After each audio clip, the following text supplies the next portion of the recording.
Hello friends, நீங்கள் உங்கள் பொண்ணுக்கு செல்வ மகள் திட்டம் போஸ்ட் ஆஃபீஸ் மூலமாக ஓப்பன் பண்ணி ஒவ்வொரு மாதமும் போஸ்ட் ஆஃபீஸில் லைனில் நின்று பேமெண்ட் பண்ணிகிட்ருக்கீங்களா? ஸோ இனிமேல் அந்த கவலை இல்லை. இந்த வீடியோவை மறக்காமல் புக் மார்க் பண்ணி வச்சுக்கோங்க. இந்த வீடியோவில் செல்வ மகள் திட்டம் நீங்கள் போஸ்ட் ஆஃபீஸ் மூலமாக ஓப்பன் பண்ணினா எப்படி ஆன்லைன்லேயே ட்ரான்ஸ்ஃபர் பண்ணலாம் அப்படின்றத பற்றி தான் டீட்டெயிலாக பார்க்க போகிறோம். ஸோ இதை பற்றி நம்ம ஆல்ரெடி பெரிய வீடியோஸ் நம்ம சேனலில் போட்டிருக்கோம். செக் பண்ணாதவங்க செக் பண்ணி பாருங்கள். லிங்க் டிஸ்கிரிப்ஷனில் கொடுக்குறேன். நீங்கள் அதர் பேங்க்ஸ் மூலமாக செல்வ மகள் திட்டம் ஓப்பன் பண்ணியிருந்தீங்கன்னா அவங்களோட பேங்க் ஆப்லேருந்தே ட்ரான்ஸ்ஃபர் பண்ணிக்கிற மாதிரி ஆப்ஷன் இருக்கும். பட் போஸ்ட் ஆஃபீஸ்லேருந்து ஓப்பன் பண்ணியிருந்தா எப்படி ஆன்லைன் ட்ரான்ஸ்ஃபர் பண்ணுறது நிறைய பேருக்கு கிளியரான ஐடியா இல்லை. நான் என்னோட பொண்ணுக்கு பார்த்தீங்கன்னா செல்வ மகள் திட்டம் போஸ்ட் ஆஃபீஸில் தான் ஓப்பன் பண்ணியிருந்தேன். டே 1லேருந்தே நான் ஆன்லைன் மூலமாக தான் ட்ரான்ஸ்ஃபர் பண்ணிட்டு இருக்கேன். ஸோ நீங்களும் அதே போல் உங்கள் பொண்ணோட செல்வ மகள் திட்டத்துக்கு ஆன்லைன் மூலமாக ட்ரான்ஸ்ஃபர் பண்ணணும்னு நினச்சிங்கன்னா 2 விஷயம் தான் உங்களுக்கு தேவை. ஒன்று செல்வ மகள் பாஸ்புக்கில் இருக்க 12 டிஜிட் அக்கௌண்ட் நம்பர். சில பேருக்கு முன்னாடியே ஓப்பன் பண்ணவங்களுக்கு 10 டிஜிட் தான் இருக்கும். ஸோ அதோட 12 டிஜிட் என்னன்னு பார்த்தீங்கன்னா போஸ்ட் ஆஃபீஸில் செக் பண்ணி அப்டேட் பண்ணி வாங்கிக்கோங்க.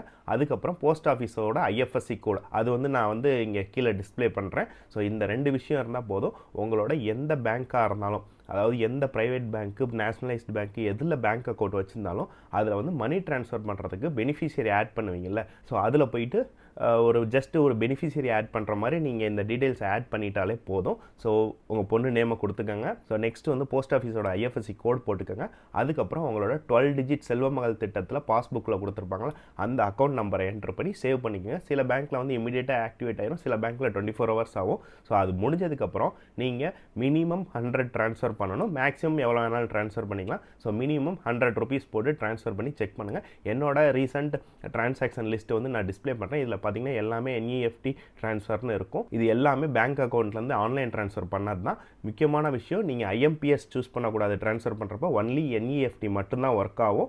ஐஎம்பிஎஸ் போட்டிங்கன்னா ரிஜெக்ட் ஆயிரும். ஸோ இந்த மெத்தட் நிறைய பேருக்கு யூஸ்ஃபுல்லாக இருக்கும்னு நினைக்கிறேன். இனிமேட்டு நீங்கள் போஸ்ட் ஆஃபீஸில் போயிட்டு க்யூவில் நிற்க தேவையில்லை. ஸோ செல்வ மகள் திட்டமாக நிறைய ரிலேட்டட் வீடியோஸ் நம்ம சேனலில் ஆல்ரெடி லைவாக இருக்குது. ஸோ பிளேலிஸ்ட் கொடுக்குறேன், நீங்கள் செக் பண்ணி பாருங்கள்.